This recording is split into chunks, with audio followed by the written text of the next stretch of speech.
L'Observatoire photographique de l'Arctique, c'est un projet pour rassembler, pour faire comprendre l'Arctique, pour documenter, pour diffuser une connaissance, pour observer, pour témoigner, pour sensibiliser,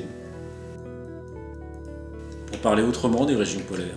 Si j'ai accepté de parrainer l'Observatoire photographique de l'Arctique, c'est d'abord parce que j'aime ces régions, bien sûr. L'Arctique, c'est un sujet éminemment photographique. Et la photographie, c'est sans doute l'élément qui rend le plus concret la vie là-bas. Il y a une capacité qu'offre la photographie de démonstration comme ça, de mise au concret de ce qu'on veut dire. Il y a besoin de passeurs, de médiateurs, que ce soit à travers l'image, mais également raconter des histoires et tout cela. Et c'est pas forcément les scientifiques qui sont les mieux placés pour faire ça. Je pense qu'une photothèque, ou en tout cas un observatoire de l'Arctique, qui va plus loin qu'une photothèque, est un outil majeur, essentiel. Ce rôle de la photographie a ce rôle de l'image comme lien particulier qui se crée entre des humains qui vivent dans des endroits différents.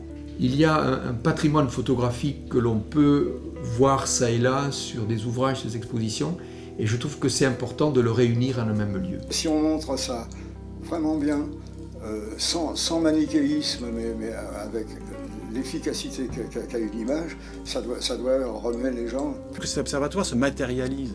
Une exposition avec autour de ça des gens de comités, qui viennent voir cette exposition, qui se confrontent aux images, et pas seulement en recevant ça sur leur ordinateur, qui se confrontent au regard des gens dessus. Pour moi, c'est absolument nécessaire. S'il y a un observatoire qui existe de photographie des régions polaires, vous allez être sans arrêt consulté par des gens qui veulent savoir, qu'ils soient scientifiques, qu'ils soient journalistes ou qu'ils soient des explorateurs en herbe. Moi, je trouve ça assez intéressant et indispensable. L'Observatoire photographique de l'Arctique, c'est effectivement un outil indispensable. Mais c'est aussi une aventure humaine à partager.